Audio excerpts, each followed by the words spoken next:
नमस्कार, स्वागत है आपका पहाड़ समाचार में। मैं हूं आपके साथ प्रिया तिवारी। लक्सर में आज एबीवीपी कार्यकर्ताओं ने बालावाली चौक को जाम कर दिया। चौक को जाम करने के बाद कार्यकर्ता नारेबाजी करने लगे। साथ ही तहसील परिसर में पहुंचे एबीवीपी के कार्यकर्ताओं ने हाथरस की घटना की निंदा करते हुए कहा कि इस जघन्य अपराध में शामिल पुलिसकर्मियों और अधिकारियों के खिलाफ सीबीआई जांच होनी चाहिए। कार्यकर्ताओं ने लक्सर एसडीएम को ज्ञापन भी सौंपा है।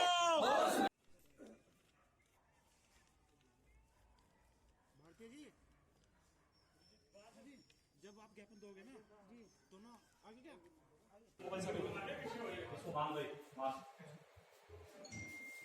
14 सितंबर का है, जब एक लड़की की हाथरस में कुछ लड़कों ने बेरहमी से उसकी रीढ़ की हड्डी तोड़ दी थी, उसकी जीभ काट दी थी, उसके साथ गैंगरेप किया था और वहाँ का प्रशासन फिर भी मूक दर्शक बनकर देखता रहा।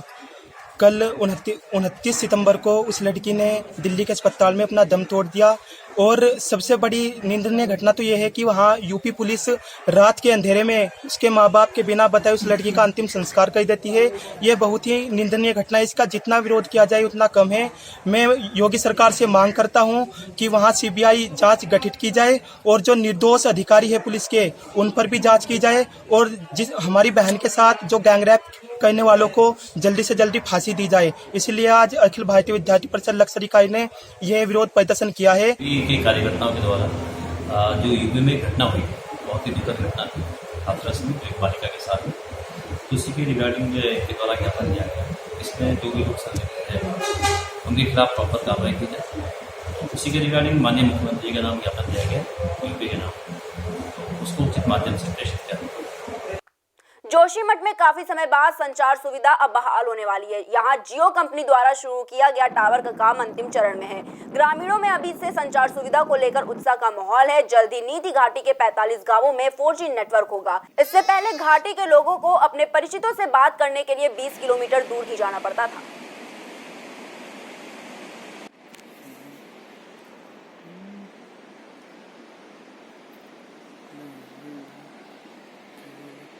सर, सबसे पहले तो मैं मीडिया का भी धन्यवाद करता हूं और तमाम वो अधिकारी जो शासन लेवल के जो अधिकारी हैं जिन लोगों ने सीमांत घाटी के लिए तो संचार की व्यवस्था करें एक दिन एक रात एकजुट कर दिया है और मैं सभी का तहे दिल से धन्यवाद करता हूं।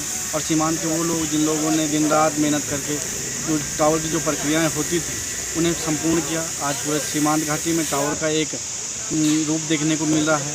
घाटी में काफ़ी लोग उत्तेजित हैं, खुश हैं और जिस प्रकार से जो आज़ादी के 74वें वर्ष बाद आज हमको दूरसंचार का सौभाग्य प्राप्त हुआ है। जल्द ही सीमांत घाटियों में दूरसंचार की व्यवस्था होगी। कांग्रेस सांसद राहुल गांधी और प्रियंका के साथ हुई बदसलूकी के विरोध में ऋषिकेश में युवा कांग्रेस और एनएसयूआई कार्यकर्ताओं ने यूपी सरकार के खिलाफ नारेबाजी की।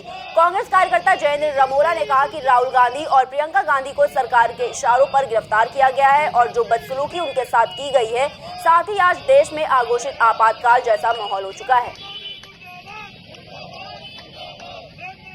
गांधी जी प्रियंका गांधी जी के साथ जो दुर्व्यवहार किया है, जबकि वो शांतिपूर्ण तरीके से पीड़ित परिवार से मिलने जा रहे थे हाथरस और उनको बीच रास्ते में रोककर उनके साथ दुर्व्यवहार करने का काम किया, उनको गिरफ्तार करने का काम किया।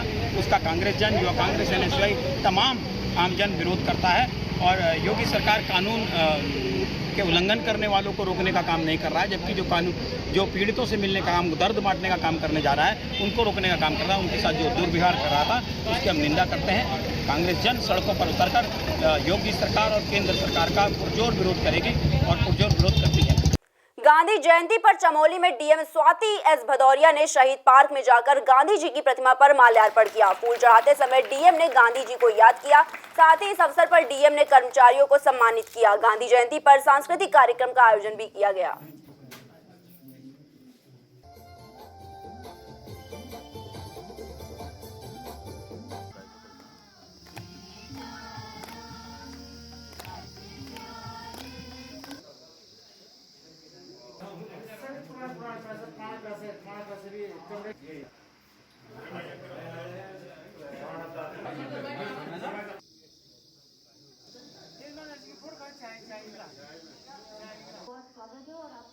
सभी को गांधी जयंती और श्री लाल बहादुर शास्त्री जी की जयंती के लिए बहुत बहुत शुभकामनाएं।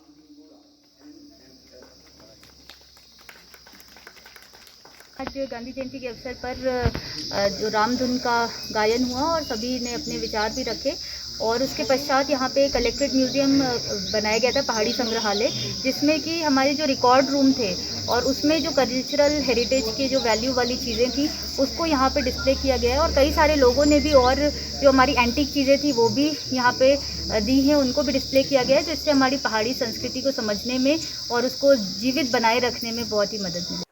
महिला एवं बाल विकास मंत्रालय के निर्देश पर 30 सितंबर तक पोषण माह मनाया गया। विकास खंड में आंगनबाड़ी में काम करने वाली 225 महिलाओं को उनके बेहतर काम के लिए सम्मानित किया गया। आंगनबाड़ी महिलाओं को पुरस्कार के साथ प्रशासित पत्र देकर सम्मानित किया गया। बता दें कि पोषण सप्ताह से तहत आंगनबाड़ी महिलाओं ने गाँव वासियों को पोषण आहार के बारे में अच्छे से जानकारी दी। सम्मानित करने के साथ आंगनबाड़ी कार्यकर्ताओं ने काम को भी चेक किया। आंगनबाड़ी केंद्र रामपुर से हूँ और यह सितंबर माह पोषण माह था। यहाँ हमने विभिन्न प्रकार के कार्यक्रमों का आयोजित किया है, जैसे सुनहरे 1000 दिन, ये गर्भवतियों के लिए हमने प्रचार प्रसार किया है और इसी के आधार पर हमने कई प्रकार की उनको जानकारी देने के लिए कई प्रकार की रंगोलियाँ तथा घर घर जाकर उनको समझाया, जैसे किशोरी बालिकाओं को अनीमिया की कमी कैसे होती है, उससे कैसे बचाया जा सकता है और विभिन्न प्रकार के कार्यक्रम हमने इस विभाग इसके अंदर करवाए हैं।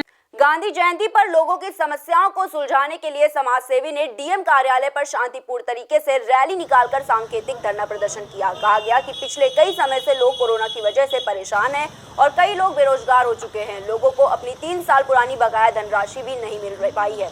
लोगों के इस धरना प्रदर्शन का नगर पंचायत अध्यक्ष ने समर्थन किया।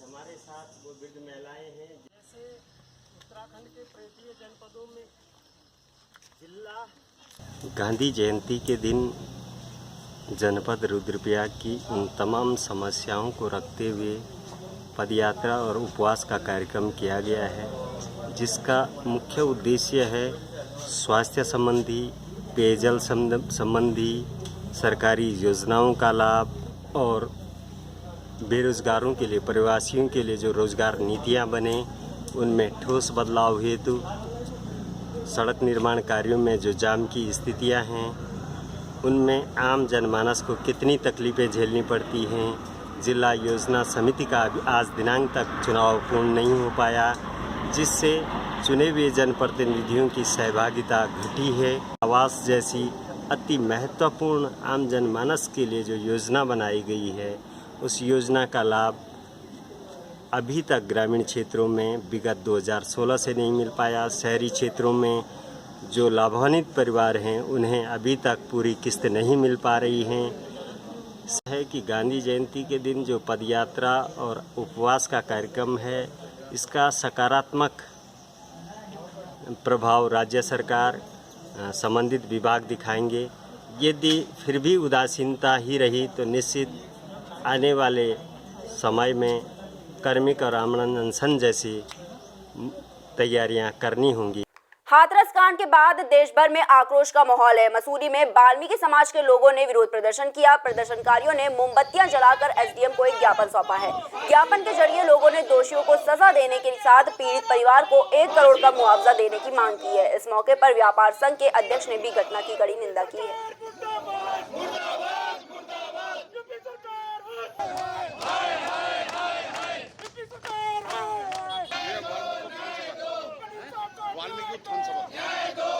एमपीजी कॉलेज छात्र संघ पूरा छात्र छात्राओं के साथ वाल्मीकि समाज के साथ खड़ा है। जो ये हमारी बहन मनीषा के साथ हुआ है ये बहुत ही निंदनीय है, दर्दनीय है। कहाँ जाएगा भारत? क्या प्रत्येक बार हमें ऐसी मोर्चा निकाल के चलना पड़ेगा? क्या कोई सऊदी अरब जैसा नियम नहीं चलेगा? क्या चीन जैसा कोई नियम नहीं चल सकता हमारे भारत में? हम हथियारों की होड़ कर रहे हैं, नियम कानूनों की होड़ कैसे करेंगे? बेटियां सुरक्षित नहीं है। बताइए, आज की खबर में देख रहा था कि एक बलरामपुर में लड़की के हाथ पैर तोड़ दिए गए, रिक्शा में भेज दिया गया है। कहाँ है पुलिस प्रशासन? सो रहा है। पेट्रोल से तुम जला रहे हो। हिंदू धर्म में कहाँ है ये रात का कि आप कलंक उसे दाग लगा रहे हो? माँ बाप को दिखाया नहीं गया, प्रशासन सील कर दिया है उस पूरे इलाके को, कोई बाहर से नहीं आ सकता। तो ये तो बिल्कुल दंडनीय है। अपराधी को सीधे गोली मारिए, या जैसे उसने पेट्रोल जला के जलाया है ना चिता को, उन्हें भी चारों को साथ खड़ा करिए, जला दीजिए। नहीं तो ये बहुत आगे जाने वाला है और उग्र होने वाला है। उसके बाद दलितों का शोषण करते हैं, कल के दिनों किसी ठाकुर की होती तो आग लगा देते, उन्हें मीडिया भी दिखाती। आज तक ने एक दूसरा मुद्दा छेड़ा, राजनीति कर रहे हैं उसमें भी कि राजस्थान में तो 2 नाबालिग का हुआ था और ये हुआ तो ये ऐसा कर रहे हैं। ये कहाँ सही है? इसमें कोई राजनीति की बात है?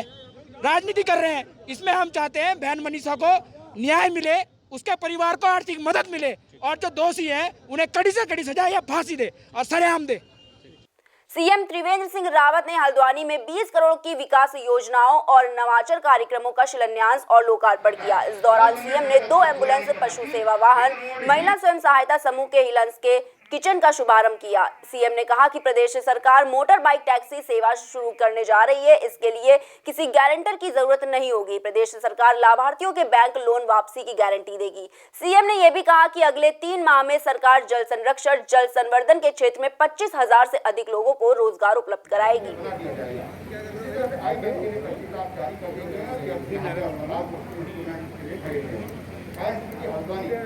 ये ऑनलाइन कर दिया गया भारत सरकार ने, के लिए हम बहुत जल्दी इसको अभी हमारे को परमिशन मिल जाएगा कि यहाँ पर जो हल्द्वानी का आयुष है उसको बना दिया जाएगा। इसी तरह से हल्द्वानी में जू है भारत सरकार की नदी है, बहुत जल्दी क्लियरेंस हम भारत सरकार को देंगे।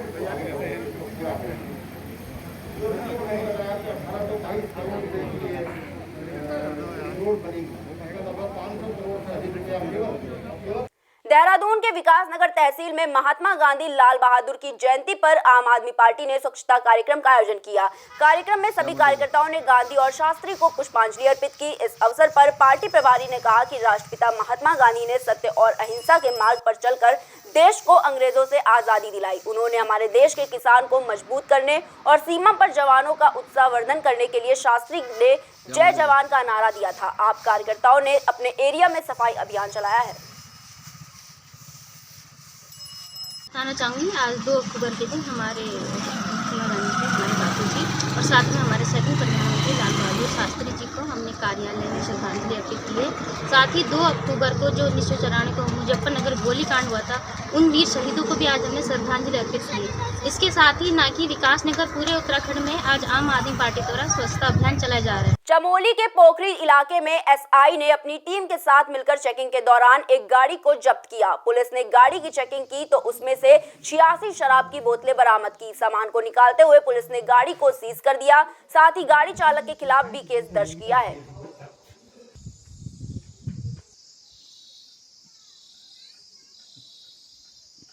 मॉर्निंग में एसआई वैभव गुप्ता कांस्टेबल केहरगिरी के साथ विशाल तिराहे पे जो रूटीन चेकिंग हम लोग करते हैं रोजाना, तो रूटीन चेकिंग कर रहे थे। इसी दौरान एक सेंट्रो कार आई, जिसको रोकने में कुछ डाउट हुआ तो उसकी डिग्गी खुलवा के जब चेक किया तो उसमें 2 पेटियां दारू रखी थी।